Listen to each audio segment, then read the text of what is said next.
Goreng wakes up in a concrete cell with the number 48 on its wall. There's nothing but a bed and a sink for him to use and a hole in the middle of the floor, which his cellmate Trimagasi calls the pit. There are hundreds of floors like theirs, all of them with 2 prisoners using fake names assigned by the management. Every day, food is lowered on a platform through the hole, and you have 2 minutes to eat as much as possible before it leaves to a lower floor. The lower you are, the fewer chances you have of eating anything. At the end of each month, prisoners are shuffled and sent to different floors. When Goreng sees the platform for the first time, he decides not to eat because he isn't hungry, and he'd rather leave food for the lower levels. After eating as much as he can, Trimagasi spits on the table, knowing people above probably do the same. Goreng decides to keep an apple for later, but after the platform leaves, the cell begins to feel extremely hot. It turns out that keeping food is forbidden, so Goreng has to get rid of the apple or they'll burn to death. This makes Goreng think about the interview he had before entering the place, when he had to sign a paper accepting the fact he can't get out until the agreed period is over. Every prisoner has a choice to bring one item with them, and Goreng chose to bring a copy of Don Quixote. Goreng came here voluntarily. He'll spend 6 months in exchange for an accredited diploma. The next day, Goreng refuses to eat again when the platform comes, and Trimagasi thinks floor 48 is wasted on him. Goreng asks Trimagasi for his story, and Trimagasi explains it all started with a television ad. He bought an extraordinary knife that he saw on TV, but only a few days later, they released a new ad promoting an even better knife. This made him so furious that he took the TV and threw it out the window, killing a guy that was passing by. Trimagasi was given a choice between a psychiatric hospital and the hole, so here he is. The lowest he's gone was 132, thus he knows there are more floors than that because he could see them below. No food reaches the lower levels, and a month down there isn't that bad. The problem is when you get 2 lower levels in a row. Goreng is scared of this possibility and tries to talk to the people on the other floors to ask them to ration their food, but he's ignored. Trimagasi replies by pissing into the lower floor. He also reveals that the item he chose to bring with him is the knife he bought from TV. The next time the platform comes by, Goreng finally begins to eat. He also sees a person from the upper levels fall through the hole, and Trimagasi says this is very common but nobody will do anything about it. Trimagasi tells Goreng about all the floors he's been on and mentions they'll be together next month. Goreng realizes that cellmates are kept together when they're shuffled and finally understands Trimagasi ate his previous cellmate when he was on the lower floors. When the platform comes by again, Miharu is sitting on it. Goreng worries about her because he notices she's injured, but Trimagasi tells him to ignore her. Miharu comes down the hole once a month to look for her missing child. She also kills every cellmate she gets in order to have more chances to be paired with her child the following month. The guy they saw falling was probably her victim. Trimagasi then explains that unlike her, he never killed anyone, he just ate the body that fell on his floor. When the platform goes to the next level, the prisoners try to take advantage of Miharu. Goreng yells at them to leave her alone, but it isn't necessary. Miharu just kills them and returns to the platform. When the month reaches its end, the prisoners are put to sleep with gas and shuffled around. When Goreng wakes up, he finds himself tied to his bed on floor 171. Trimagasi explains he tied Goreng up because he's younger and stronger, so Trimagasi has to protect himself. Screaming can be heard from the other floors that indicate people reacting to their new levels, and when the platform comes, there's not even a crumb left. After 8 days, Trimagasi announces it's finally time for him to get some food. Ignoring Goreng's pleas for mercy, Trimagasi uses his knife to get some meat from Goreng's thigh, but before he can eat it, the platform arrives, bringing Miharu with it. Miharu remembers how much Goreng worried about her and jumps on Trimagasi, attacking him with his own knife. Then she frees Goreng and hands him the knife so he can use it to finish Trimagasi off. Goreng passes out after that, and he wakes up later to find himself on the bed. Miharu has bandaged his leg with a piece of bed sheet, and she's now eating Trimagasi. She brings some meat to Goreng who accepts after some hesitation. She also brings him some water before leaving on the platform without a word. Days pass and Trimagasi's body begins to rot, giving Goreng the chance to feed on worms too. Goreng also begins hallucinating, seeing Trimagasi's ghost judge him as he eats. At the end of the month, gas takes over the cell and Goreng dreams of being with a woman again while Miharu watches. When he wakes up, he discovers that the one licking him is a dog.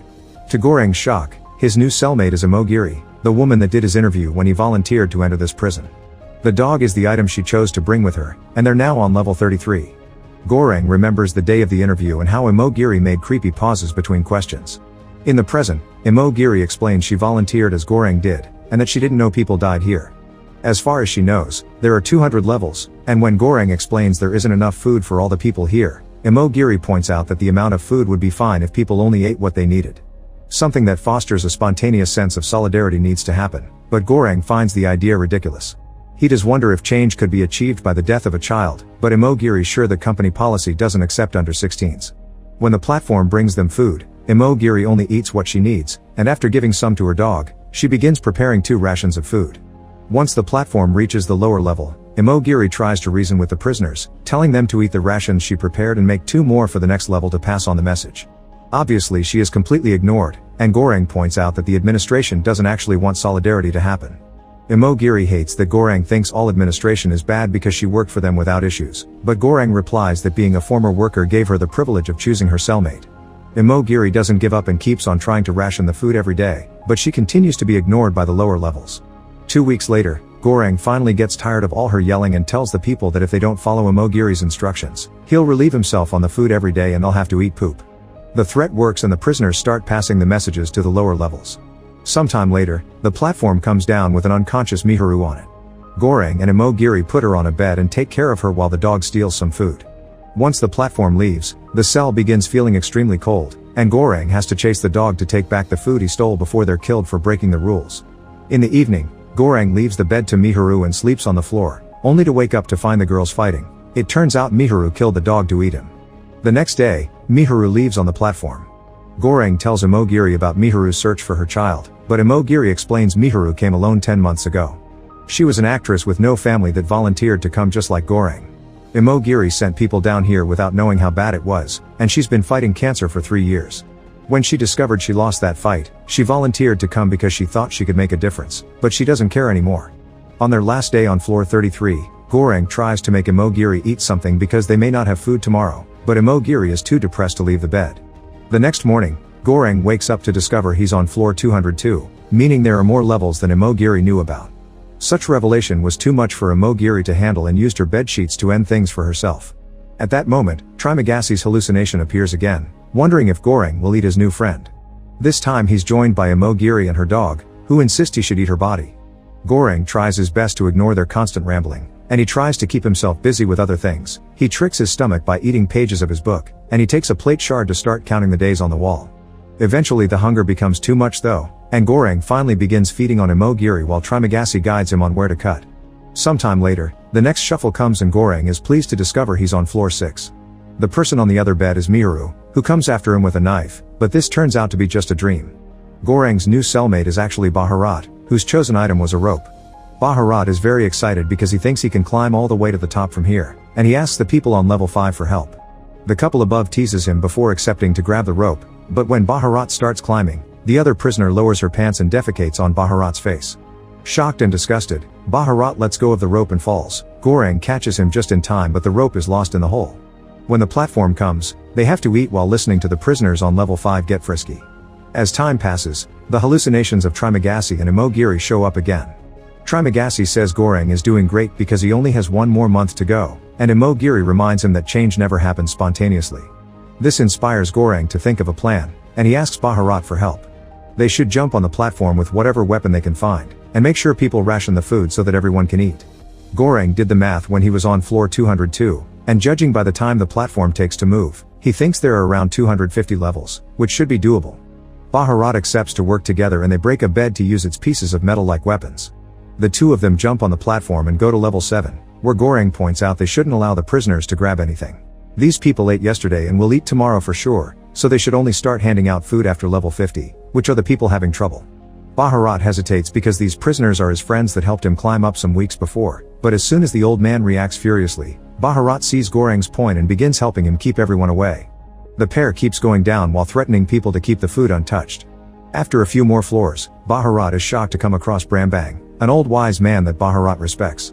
Brambang approves of what the boys are trying to do, but he points out that the administration doesn't have a conscience and won't care if they succeed, but perhaps the workers on level 0 will, so they need a symbol.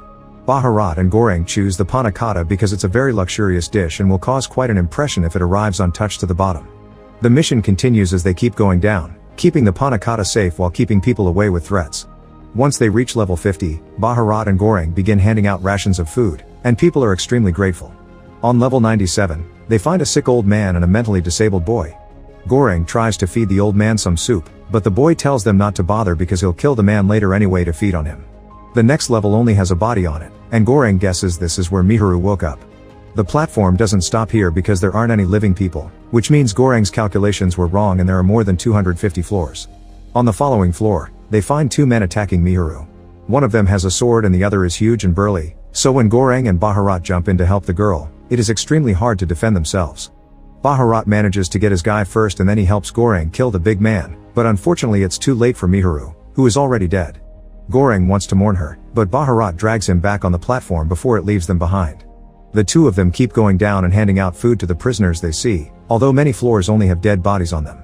Eventually the platform stops at level 333, which seems to be the last one. At first they think it's empty, but there's actually someone hiding under the bed. It's Molly, the missing child. Baharat and Goreng approach the kid, and as soon as they leave the platform, it starts going down again. Goreng asks Baharat to throw the panna cotta into the hole, but Baharat refuses. To their surprise, the room doesn't get hot or cold to punish them, and after lots of hesitation, Burda gives the panna cotta to Molly. The three of them stay on that floor, and Goreng keeps being haunted by Trimagasi, Imogiri, and now Miharu as well. Suddenly Baharat agrees with the ghosts, telling Goreng that the girl is the message, and when Goreng wakes up, he discovers Baharat died because of his bleeding injuries. The next time the platform comes, Goreng brings Molly with him and they're lowered into floor 0, which is completely dark and empty. Trimagasi appears to tell Goreng to come off the platform because he isn't part of the message, and together they watch the platform go up with Molly, hoping that she will show the abusers above the reality of the situation.